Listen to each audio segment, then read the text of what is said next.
Assalamualaikum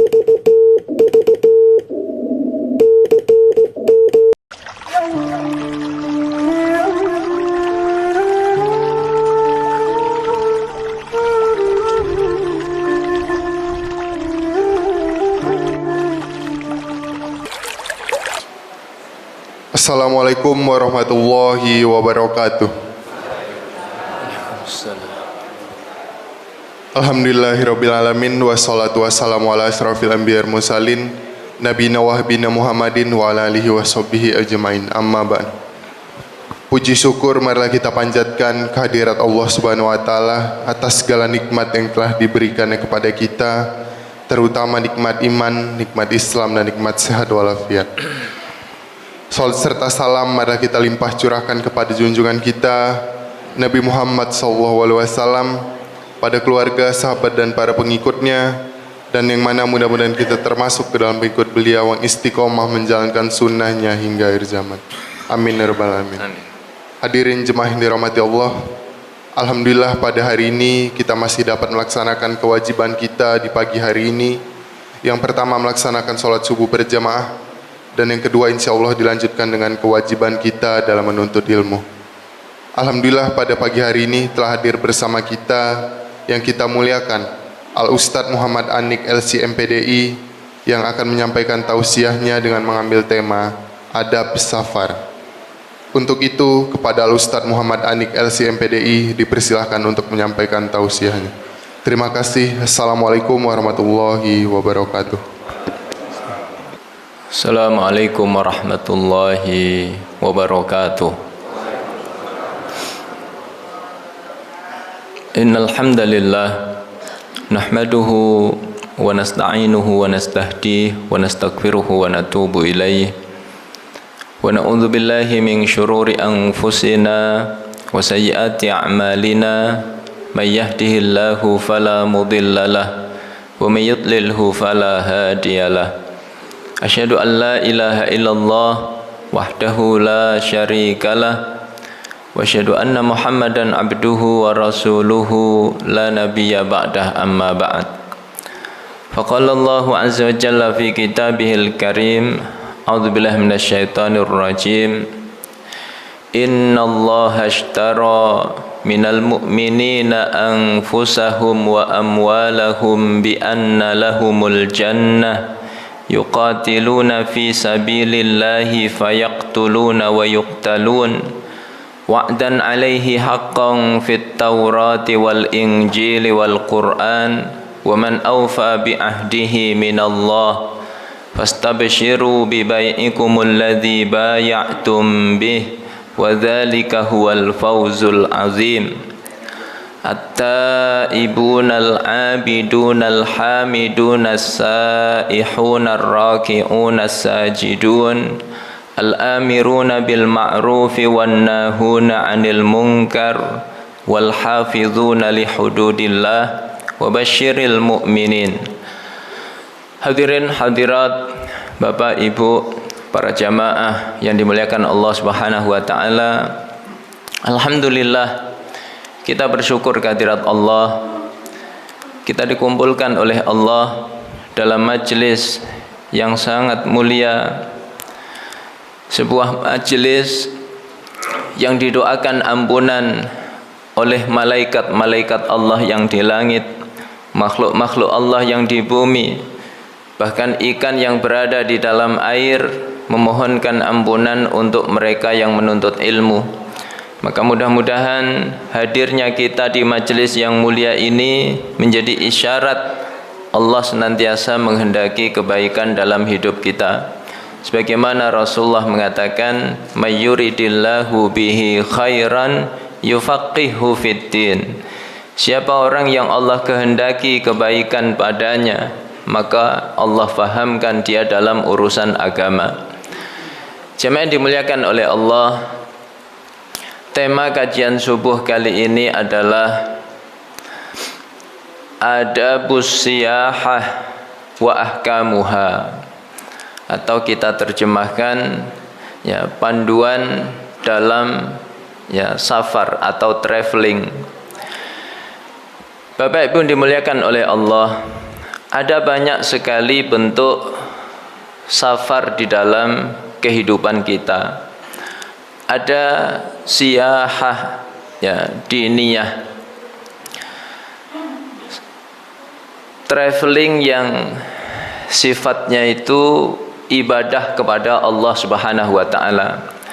Seperti kita berangkat haji, berangkat umrah. Ini adalah safar dalam rangka beribadah kepada Allah Subhanahu wa taala. Setahun yang lalu saya cek di Kabupaten Bekasi, itu sudah 28 tahun. Ya, itu setahun yang lalu. Nggak tahu kalau sekarang. Tapi urusan haji ini kita tawakal kepada Allah Subhanahu wa taala. Yang penting kita ikhtiar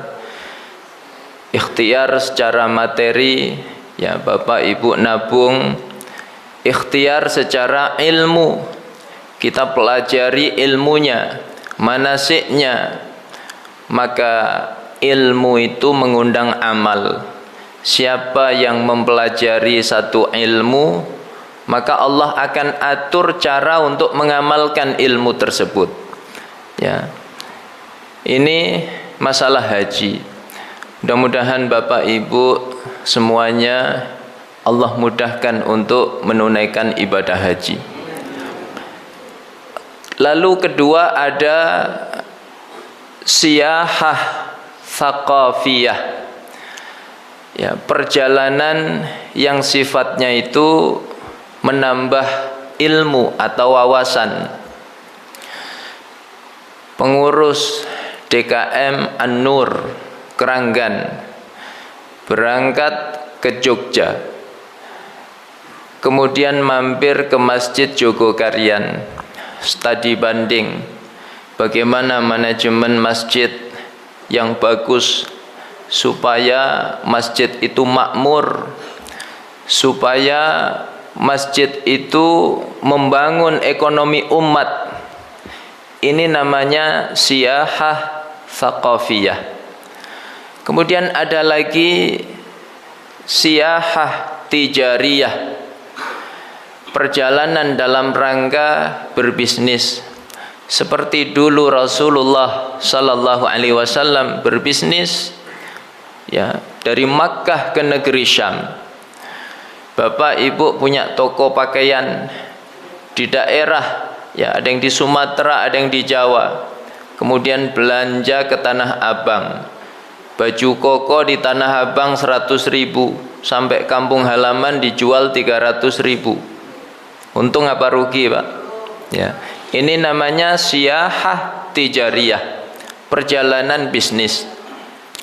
Kemudian ada lagi siyahah ilajiyah, perjalanan dalam rangka berobat. Bapak Ibu punya keluarga, ada yang sakit, kemudian dirawat di rumah sakit di Indonesia, ya, masih kurang, maka dirujuk ke rumah sakit Penang Malaysia, dirujuk ke Singapura, dirujuk ke Cina. Ini namanya siyahah ilajiyah, perjalanan dalam rangka berobat.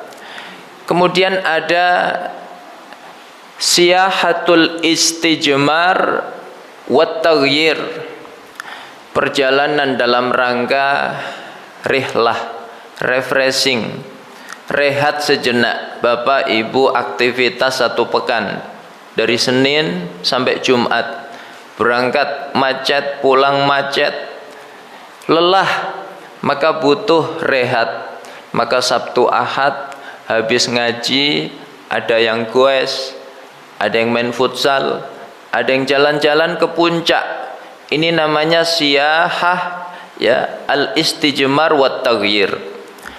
Kemudian yang terakhir ada siyahah, ya, siyahatut tarfih. Ini perjalanan yang dilarang oleh Allah Subhanahu wa taala, perjalanan dalam rangka maksiat kepada Allah. Ada yang pergi ke Singapura untuk judi, ada yang pergi ke Paris tapi untuk maksiat kepada Allah, maka ini terlarang. Jamaah dimuliakan oleh Allah, maka setelah kita tahu bentuk-bentuk safar, ya, perjalanan di dalam kehidupan kita, bagaimana panduan Nabi di dalam kita mengadakan perjalanan. Pertama, ayyakhruja liniyatil ibadah. Setiap kita keluar untuk mengadakan perjalanan, maka harus niat dalam rangka ibadah kepada Allah Subhanahu wa taala. Ada unsur ibadah di dalam perjalanan kita. Maka menarik, ada dua kata siyahah, ya, di dalam Al-Qur'an. Di antaranya yang saya baca di mukaddimah tadi, surat At-Taubah ayat 111 dan 112. Ketika Allah menggambarkan karakter ahli surga, innallaha ashtara minal mu'minina anfusahum wa amwalahum bi anna lahumul jannah. Sesungguhnya Allah membeli dari diri orang-orang yang beriman dengan memberikan surga. Ya, Allah membeli jiwa dan harta mereka, orang-orang yang beriman, dengan memberikan surga. Bagaimana caranya? Yuqatiluna fi sabilillah fayaqtuluna wa yuqtalun. Mereka berjihad di jalan Allah, lalu mereka membunuh, ya, atau terbunuh. Wa'dan alaihi haqqan fit taurati wal injili wal Qur'an. Inilah janji Allah yang Allah abadikan di dalam Taurat, Injil dan Al-Qur'an. Wa man aufa bi ahdihi minallah. Siapakah yang lebih memenuhi janjinya selain Allah? Fastabshiru bi bai'ikumul ladzi bay'atum bih. Berbahagialah kalian dengan jual beli kalian terhadap Allah. Wa dzalika huwal fauzul azim. Itulah, ya, kemenangan yang besar. Nah, siapa mereka yang meraih surga itu? At-taibunal abidunal hamidunas saihun. Mereka adalah taibun, orang-orang yang bertaubat. Abidun, orang-orang yang ahli ibadah. Kemudian hamidun, orang-orang yang gemar memuji Allah Subhanahu wa taala. Kemudian as-saihun, dari kata siyahah, ya.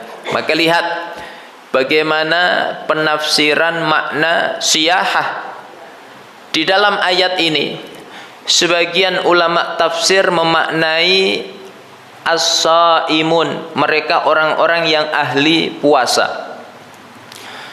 Sebagian memaknai, ya, mereka adalah orang-orang yang berjihad di jalan Allah.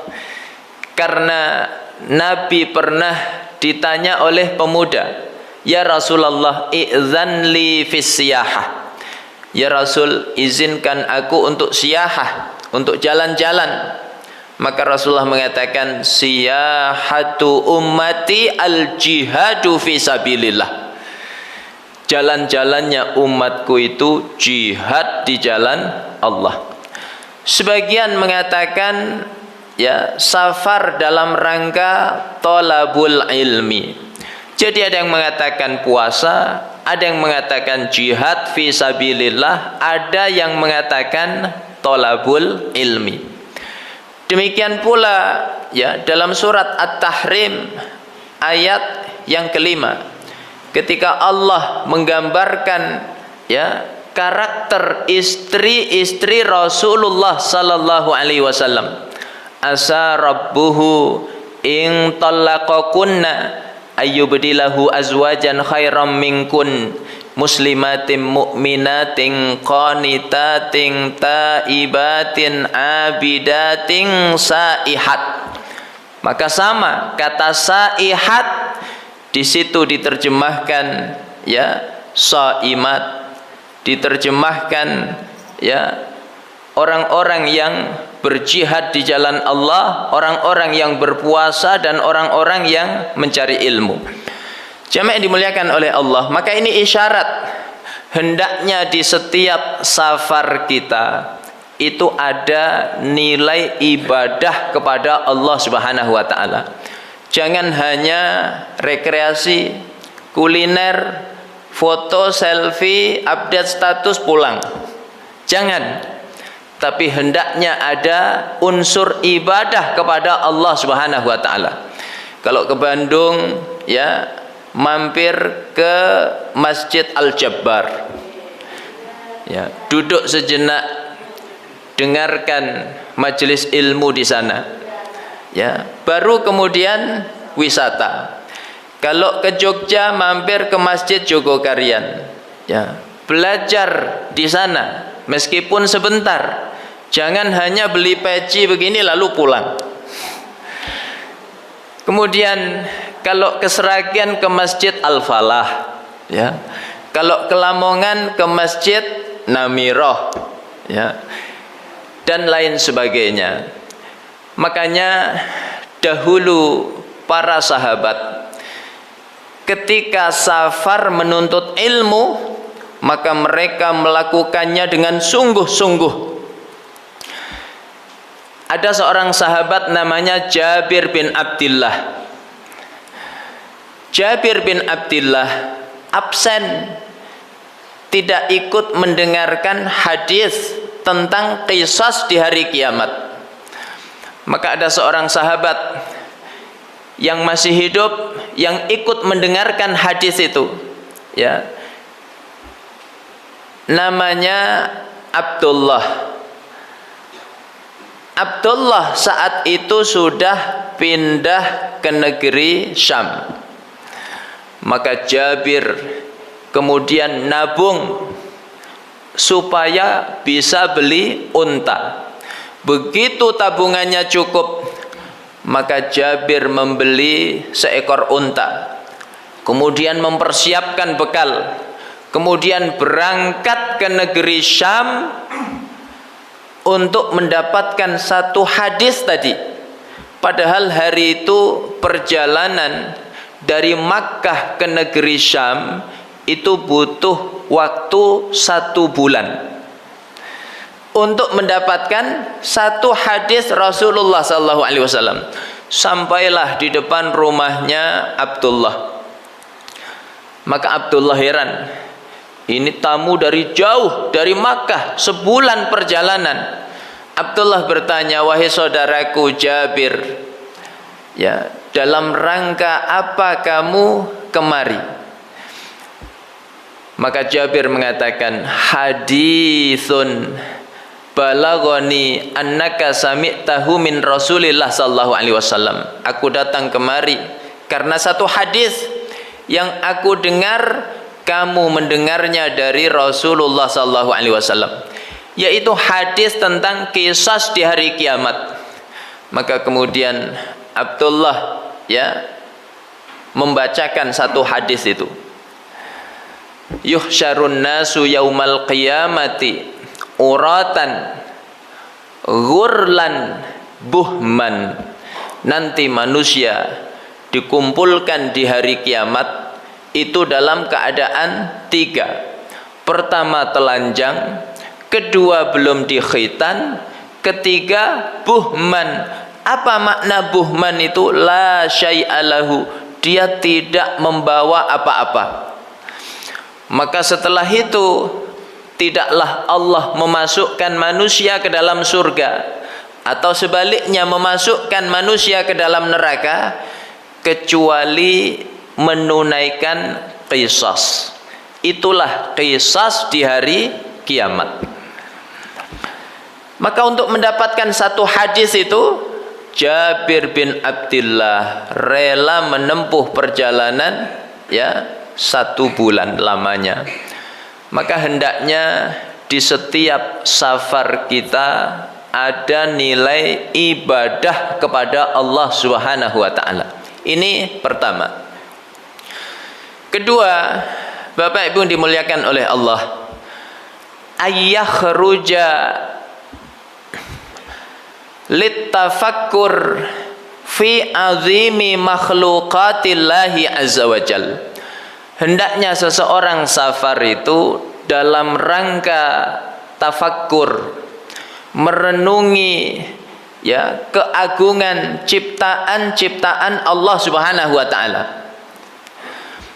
Merenungkan keagungan ciptaan Allah ini sesuatu yang sangat penting di dalam agama. Maka saking pentingnya, Imam An-Nawawi di dalam kitabnya Riyadhus Shalihin itu membuat satu bab khusus tentang ini. Babut tafakkur fi azimi makhluqatillah. Ya, bab tentang merenungi keagungan ciptaan Allah Subhanahu wa taala. Apa sebabnya? Orang yang merenungkan keagungan ciptaan Allah, maka dia akan mudah untuk ingat akhirat.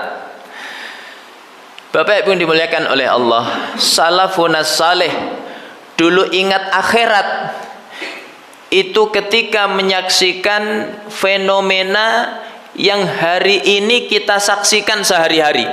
Contoh adalah Abu Bakar As-Siddiq radhiyallahu anhu ketika melihat seekor burung hinggap dari satu pohon ke pohon yang lain, makan buah-buahan dari satu pohon ke pohon berikutnya, maka Abu Bakar As-Siddiq langsung ingat akhirat. Abu Bakar menangis. Apa kata Abu Bakar? Sungguh nikmat jadi seekor burung, bisa bebas makan buah-buahan apapun dari satu pohon ke pohon yang lain, dan nanti di akhirat tidak kena hisab. Ya Allah, seandainya aku ini ya hanya sehelai daun kemudian dimakan oleh seekor unta, maka aku pun hancur masuk ke dalam perut unta dan keluar menjadi kotoran, maka aku bebas dari hisab. Abu Bakar As-Siddiq berlinang air mata. Ya. Umar bin Khattab radhiyallahu anhu, sahabat yang terkenal ketegasannya, dipuji oleh Nabi, lau kana nabiyyun ba'di lakana Umar. Kalau ada nabi lagi setelahku, pasti orangnya adalah Umar. Umar itu manusia yang ditakuti oleh setan. Kata Nabi, kalau Umar melewati satu jalan, di situ banyak setan, maka setan lari karena takut sama Umar.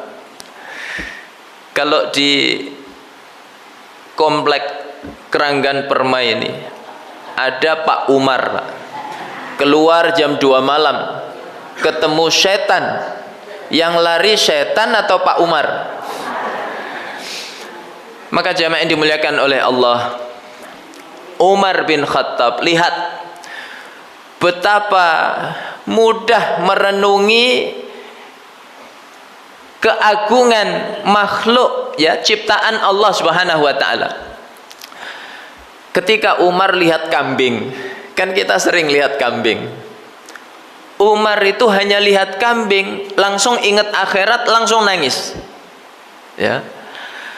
Maka Umar berkata, ya Allah, seandainya aku adalah seekor kambing, lalu aku diberi makan oleh tuanku hingga gemuk, maka setelah aku gemuk, aku pun disembelih, dimakan dagingku habis keluar jadi kotoran, maka aku terbebas dari hisab. Ya. Kemudian anaknya Umar, namanya Abdullah bin Umar, sahabat yang dijuluki baka, sangat banyak menangis karena takut kepada Allah. Itu hanya melihat air minum, ya, hanya lihat begini, nangis beliau, langsung ingat akhirat. Apa sebabnya? Nikmat minuman ini itu nikmat yang nanti dirindukan oleh para penghuni neraka, dan mereka tidak bisa mendapatkannya. Maka bersyukur kalau kita di dunia hari ini masih bisa minum air. Ini nikmat yang nanti dirindukan manusia di akhirat. Belum tentu semua orang bisa meraihnya. Ya, diabadikan oleh Allah dalam surat Al-A'raf ayat yang ke-50. Wa nada ashabun nari ashabal jannah an afidu alaina minal ma' aw mimma razaqakumullah qalu innallaha harramahu ma'alal kafirin. Penghuni neraka mengadu kepada penghuni surga, wahai penghuni surga, berikan kepada kami air minum atau nikmat apapun yang Allah karuniakan kepada kalian. Apa kata penghuni surga? Ya, sungguh Allah haramkan keduanya bagi orang-orang kafir. Makanya Ibnu Umar setiap kali lihat air minum nangis karena langsung ingat akhirat. Ini pentingnya kita merenungkan ciptaan-ciptaan Allah di alam semesta. Maka ada seorang ulama besar di Arab Saudi, ya, namanya Syekh Abdul Aziz bin Baz, ya, yang Allah takdirkan kedua mata beliau buta. Tapi Masya Allah, mata hati beliau sensitif luar biasa. Apa kata beliau? Seandainya Allah takdirkan aku bisa melihat, maka pertama kali yang ingin aku lihat adalah seekor unta.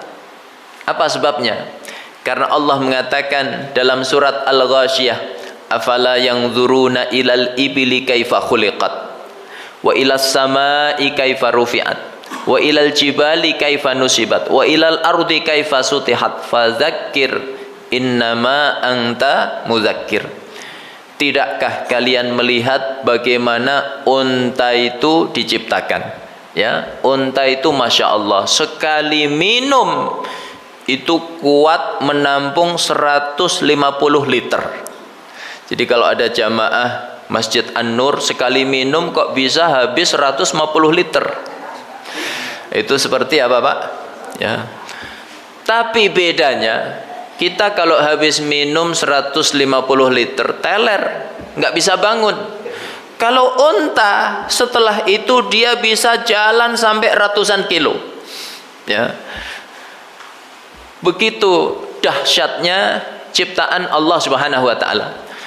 Maka orang yang banyak merenungkan ciptaan Allah, dia akan mudah untuk ingat akhirat.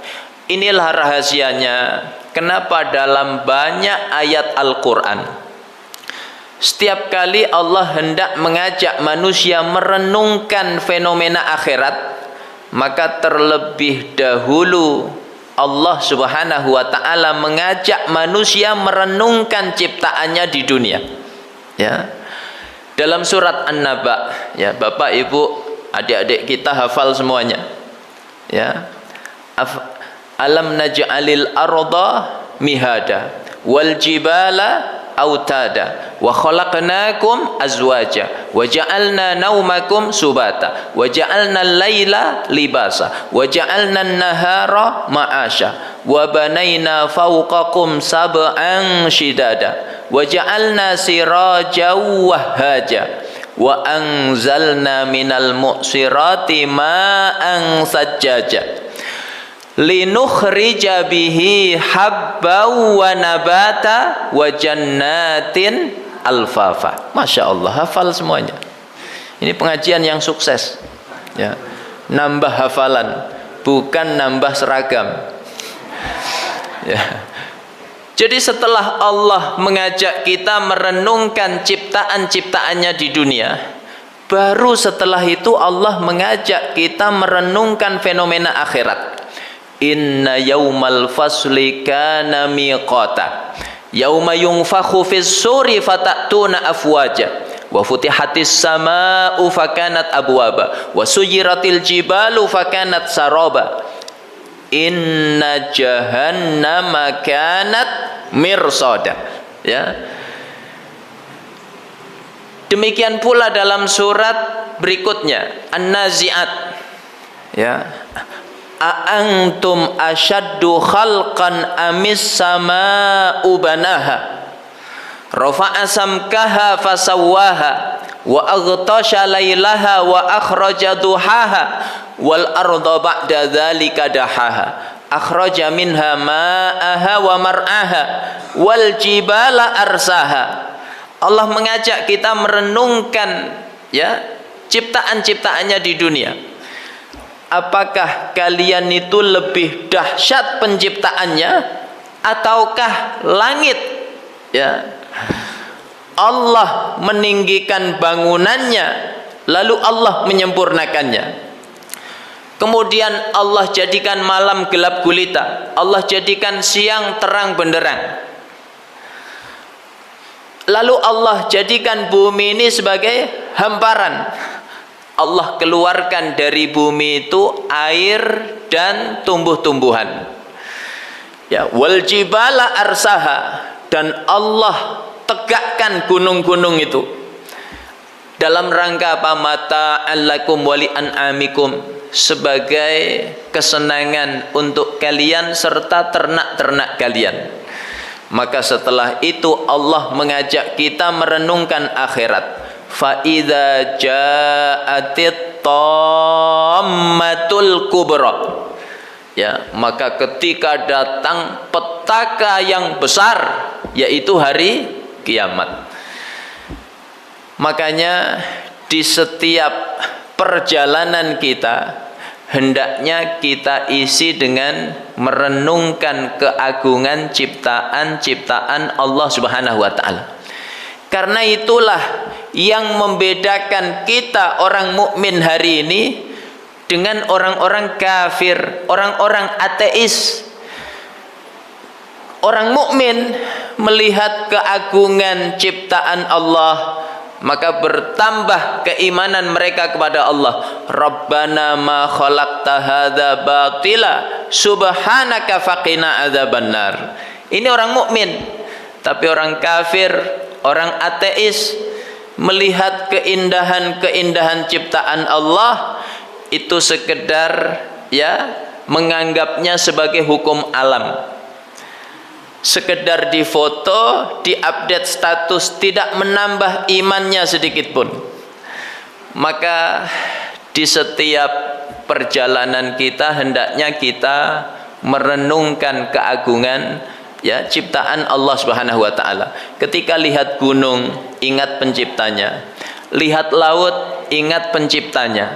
Ya, lihat fenomena alam, ada pelangi, ada guntur, petir misalnya, ada kilat, ya. Ketika lihat matahari terbit, matahari terbenam, maka semakin menambah keimanan kita kepada Allah Subhanahu wa taala.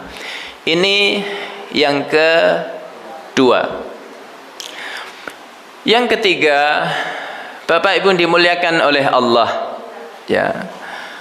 Panduan di dalam ya perjalanan atau traveling, yaitu ayyakhruja li ijmamin nafsi wa talabi sihhatil badan. Kita keluar itu dalam rangka refreshing, ya, merehatkan badan sejenak dari kelelahan supaya badan kita sehat, ya. Orang aktivitas terus non-stop pagi, siang, sore, malam, ya, maka itu bisa berdampak buruk pada kesehatannya. Maka sesekali perlu rehat sejenak, ya. Makanya ngaji seperti ini ya enggak lama-lama, nanti jam 6 saya tutup sudah, ya. Kalau lama-lama khawatir ya berdampak negatif untuk kesehatan, ya. Nanti ngantuk, bosan, ya. Nanti pekan berikutnya taubat nasuha nggak mau ngaji lagi, ya. Makanya kalau sudah jam 6 tutup. Jamaah dimuliakan oleh Allah, Rasulullah sallallahu alaihi wasallam manusia terbaik, ya, terbaik ibadahnya, terbaik muamalahnya, terbaik dakwahnya. itu juga masih butuh refreshing, butuh jalan-jalan. Maka satu ketika ada pemuda bertanya kepada Aisyah radhiyallahu anha. Kata pemuda itu, hal kana Rasulullah sallallahu alaihi wasallam yabdu? Ya, apakah Rasulullah juga jalan-jalan? Ya. Maka Aisyah mengatakan, na'am, iya. Kana Rasulullah sallallahu alaihi wasallam yabdu ila hadhihi tilai. Adalah Rasulullah jalan-jalan ke perbukitan yang di bawahnya mengalir sungai. Kalau kita hari ini ke puncak, ke Garut, Tasik, gunung-gunung yang di bawahnya mengalir sungai-sungai, Maka kata Aisyah, Rasulullah melepaskan unta-unta sedekah di sana. Kemudian Rasulullah berkata kepada Aisyah begini, urfuqi ya Aisyah, wahai Aisyah, lemah lembutlah kamu. Fa inna rifqa lam yaku fi syai'in illa zanahu wa la yunza'u an syai'in illa syanahu. Karena sesungguhnya kelembutan itu tidaklah ada pada sesuatu kecuali menjadikannya indah, dan tidaklah kelembutan itu dicabut dari sesuatu kecuali malah menjadi celah atasnya. Jadi orang kalau lemah lembut, maka itu menjadi nilai positif baginya. Tapi sebaliknya, orang ketika hilang kelembutannya, meskipun wajahnya tampan, meskipun duitnya banyak, tapi hilang kelemah lembutannya, maka itu menjadi celah atasnya. Jadi Rasulullah juga jalan-jalan, Maka kalau ada jamaah Masjid An-Nur, sesekali jalan-jalan itu tidak salah, Tapi jangan sampai melupakan ngaji, Belum subuh sudah meluncur, Sholat subuh telat, ngaji tidak sempat. Jangan seperti itu. Jamaah yang dimuliakan oleh Allah, Ali bin Abi Thalib di dalam perkataannya yang terkenal, beliau mengatakan,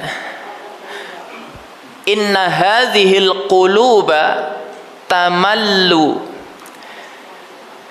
kama tamallul abdan, ajimmu hadhil qulub fa innaha tamallu kama tamallul abdan.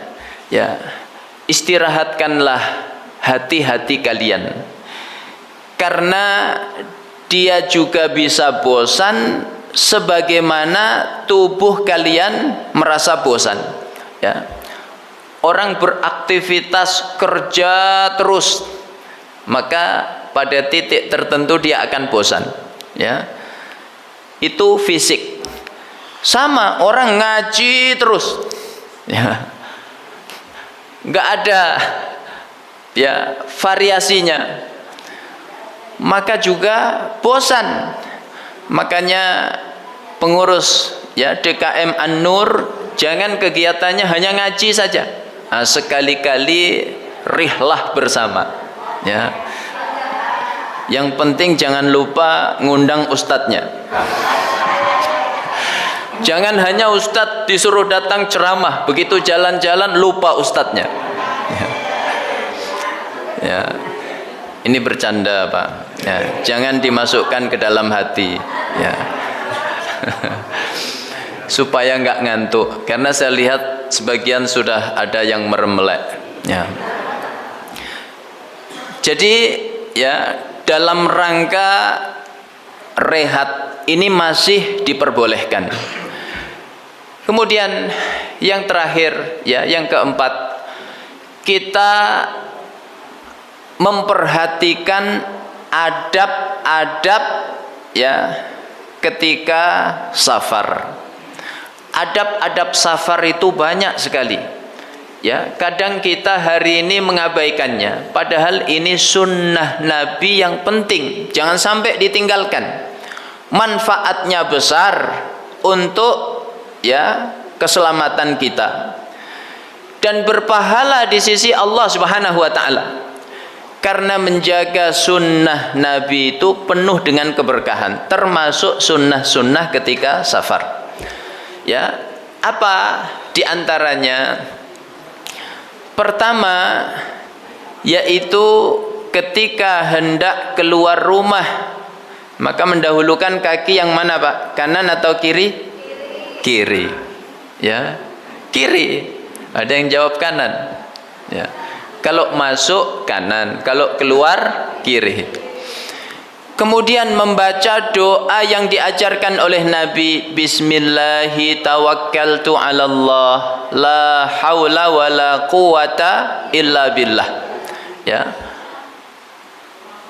Allahumma inni a'udzubika, ya, an adilla au udalla, au azilla au uzalla, au azlima au uzlama, ya, au ajhala au yujhala alayya. Ya, kepanjangan Ustaz. Kalau kepanjangan, yang penting jangan meninggalkan Bismillahi tawakkaltu 'alallah, la haula wala quwata illa billah.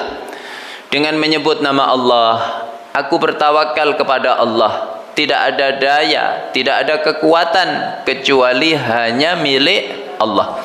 Maka kata Nabi, siapa yang membaca Bismillahi tawakkaltu 'alallah, la haula wala quwata illa billah, dia mendapatkan 3 kebaikan. Hudiya wa kufiya wa wuqiya, ya. Dia diberi hidayah oleh Allah, dicukupi oleh Allah, ya, dan diselamatkan oleh Allah Subhanahu wa taala. Maka setan nyerah, ya. Setan berkata, kaifa, ya, birajulin hudiya wa kufiya wa wuqiya.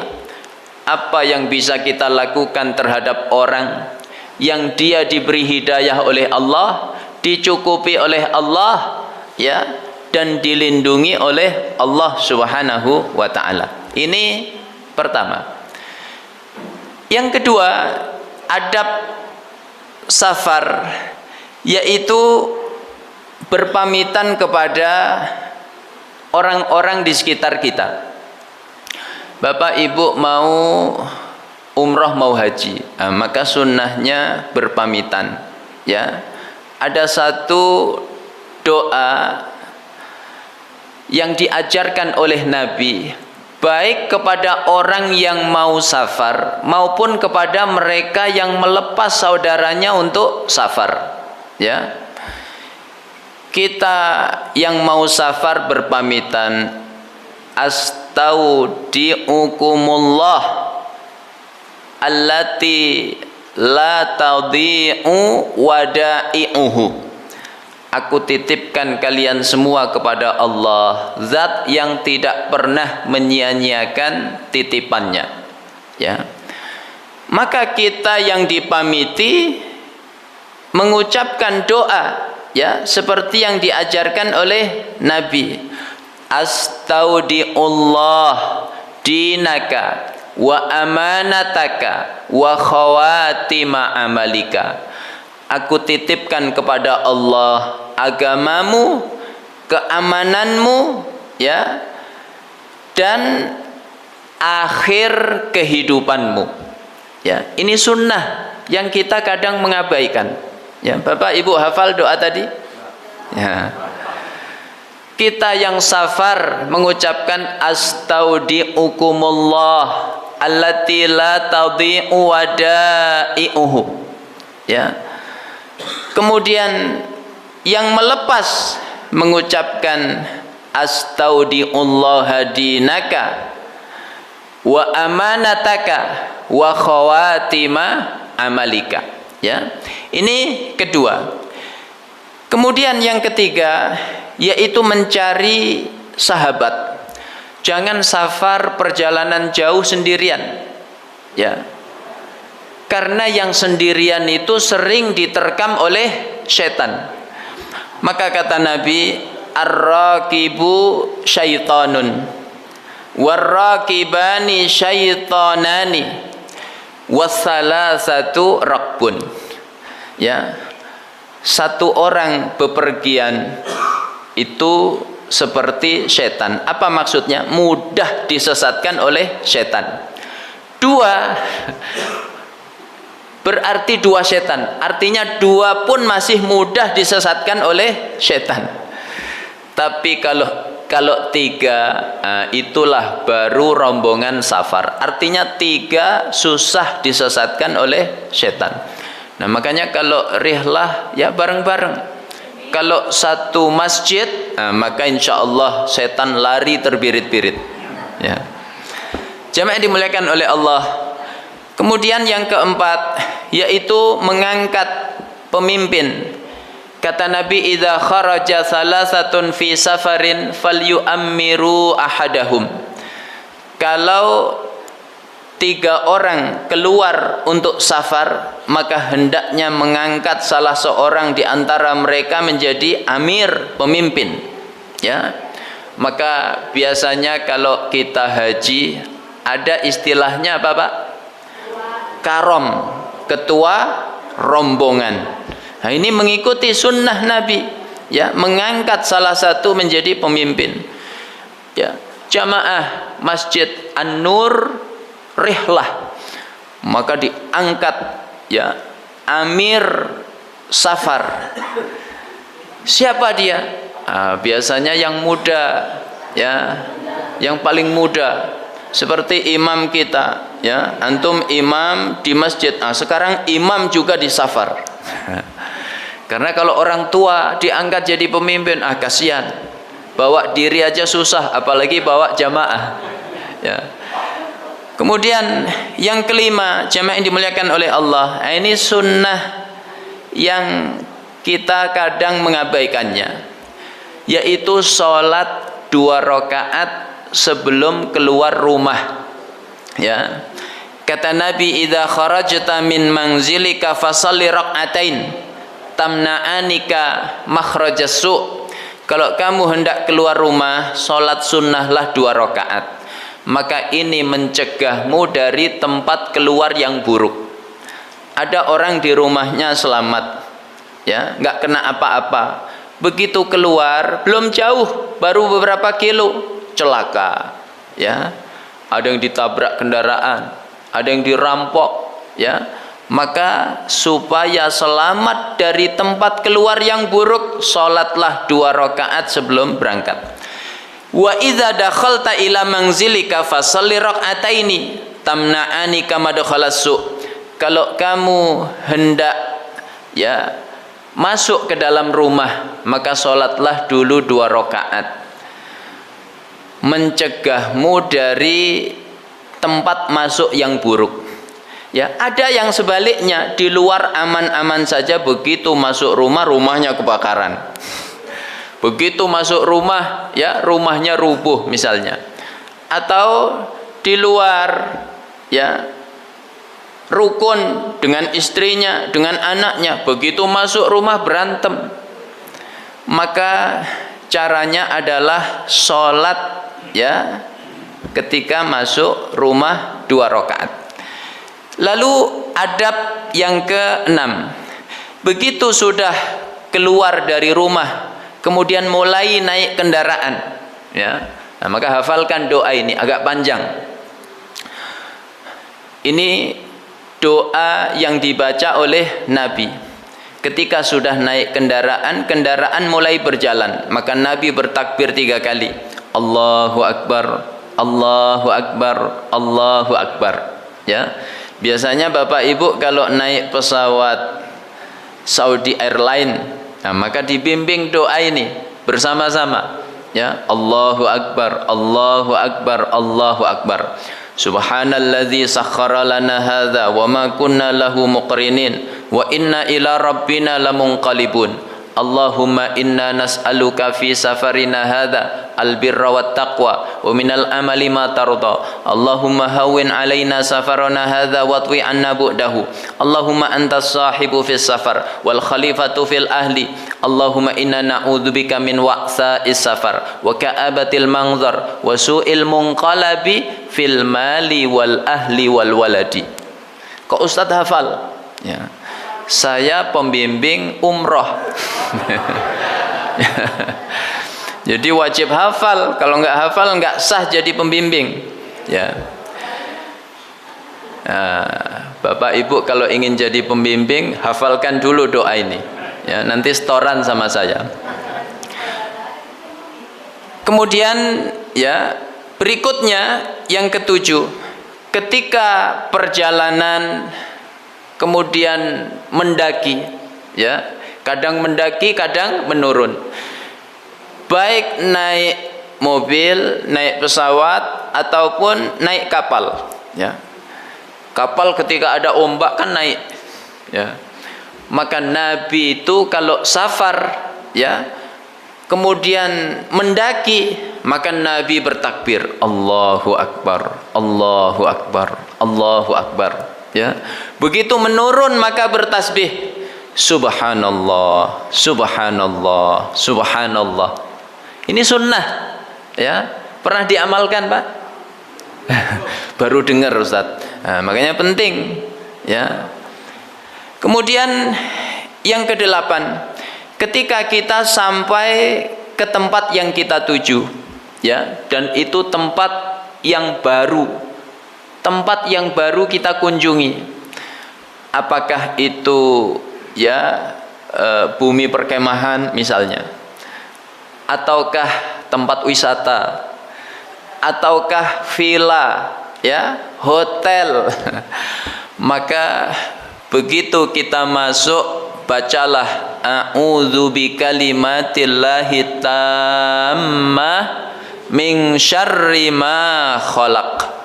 Ya, aku berlindung dengan kalimah Allah yang sempurna dari keburukan ciptaannya. Maka siapa yang membaca kalimah itu, insya Allah dia tidak diganggu oleh ya makhluk Allah Subhanahu wa ta'ala sampai dia meninggalkan tempat itu. Ini yang ke-8. Yang ke-9, memperhatikan sholat. Kadang orang ketika safar melupakan sholat. Padahal ya ketika kita safar itu masih berkewajiban untuk menunaikan sholat. Allah memberi rukhsah, ya. Idza darabtum fil ardi falaysa 'alaikum junahun an taqsuru minas shalah. Kalau kalian mengadakan perjalanan ke muka bumi, kata Allah, maka tidak ada dosa bagi kalian untuk mengqasar salat.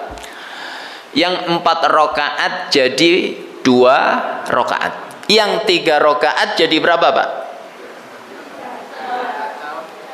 Nah, ya, oh 3. Saya takut tadi ada yang bilang 1. Jadi yang 4 rakaat jadi 2, yang 3 rakaat tetap 3 rakaat. Ya, mengqasar. Ya, boleh juga menjamak. Boleh takdim, boleh takhir. Ya, zuhur asar dikerjakan di waktu zuhur, 2 rakaat 2 rakaat. Ini namanya jamak qasar takdim. Atau dikerjakan di waktu asar, namanya jamak takhir. Ya, maghrib isya, ya, maghrib 3 rakaat, isya 2 rakaat. Dikerjakan di waktu maghrib namanya jamak takdim, dikerjakan di waktu isya namanya jamak takhir.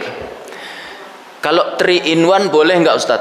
Nah, nggak boleh, ya. Jadi hanya boleh 2, zuhur dengan asar, maghrib dengan isya. Ya. Kemudian Nabi ketika safar, selain beliau mengqasar, ya, beliau tidak menunaikan qabliyah ba'diyah. Ya, wong yang wajib saja diqasar.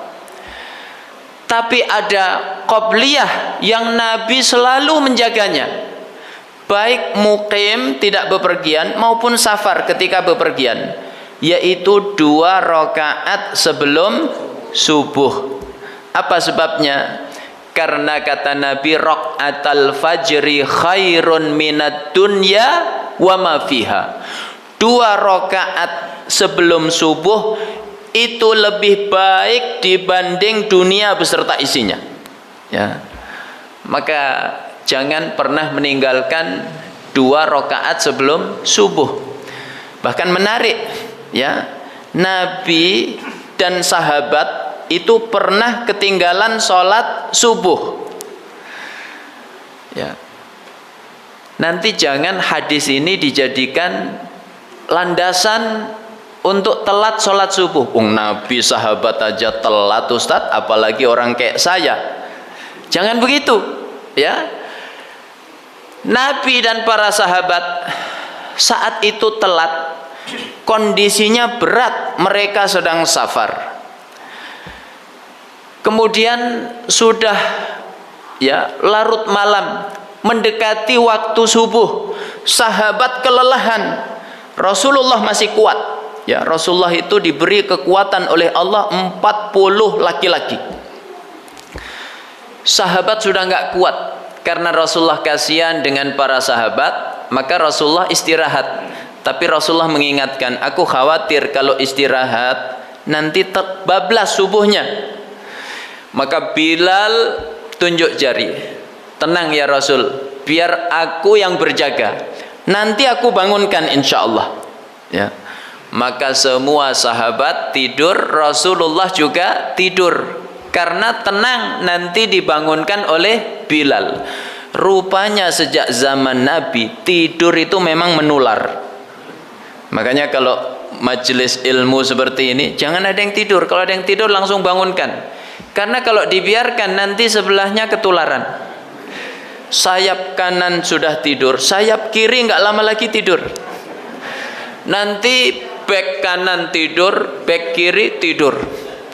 Ya. Menyusullah MC, akhirnya ustadznya ikut tidur. Maka majelis kita bukan majelis ilmu, tapi majelis apa Pak? Tidur. Jamaah dimuliakan oleh Allah, begitu semua sahabat tidur, Rasulullah tidur, maka Bilal pun ketularan. Bilal akhirnya ikut tidur. Ketika Rasulullah bangun, matahari sudah terbit. Kalau matahari sudah terbit, waktu subuh masih ada atau sudah habis? Sudah habis. Ya. Maka pertama kali Rasulullah bangunkan Bilal. Bilal, mana janjimu? Kata Bilal, ya Rasulullah, mohon maaf aku ketiduran. Ya. Maka lihat, meskipun waktu subuh sudah habis, ya, Rasulullah tetap menunaikan 2 rakaat qabliyah subuh, baru kemudian sholat subuh. Maka kata para ulama, ya, terlambatnya Nabi, terlambatnya sahabat dalam sholat subuh ini sudah ketentuan Allah, supaya kita hari ini kalau telat tahu cara menunaikan sholat subuh. Ya, coba kalau Nabi dan sahabat nggak pernah telat, ya, maka kita hari ini kebingungan kalau telat. Bangun dah jam 6, ya, setengah 7 bahkan. Gimana ini cara sholat subuhnya? Ditunda besok aja lah. Maka jamaah yang dimuliakan oleh Allah, ini qabliyah subuh. Nabi tidak pernah tinggalkan, baik mukim maupun safar. Jadi sekalipun safar, jangan mengabaikan sholat. Hari ini banyak orang ketika safar, maka mengabaikan sholat. Padahal sebagian bis, ya, itu sudah ada yang cukup islami. Kalau waktu sholat sudah berhenti ke masjid, supir sudah mengingatkan, Pak, sudah masuk waktu zuhur Pak, masuk waktu asar Pak, tapi bukannya sholat, malah ahlul hisab, ya. Setelah itu naik bis lagi nggak sholat. Maka hati-hati, sekalipun safar jangan melupakan sholat. Kemudian terakhir jamaah yang dimuliakan oleh Allah, yaitu al-iktsar minad du'a, memperbanyak doa. Ya, apa sebabnya? Ketika kita safar, kita punya doa yang mustajab di sisi Allah. Karena kita musafir. Kata Nabi, salasu da'awatin mustajabat. Ada 3 doa yang mustajab. Doa siapa saja itu? Da'watul walid liwaladihi, doa orang tua untuk anak. Wa da'watul musafir, dan doanya musafir. Wa da'watul madlum, dan doa orang yang terzalimi. Jadi doa musafir itu mustajab. Tapi kenapa musafir kok doanya tidak diijabah oleh Allah? Karena banyak safar itu diisi dengan kemaksiatan.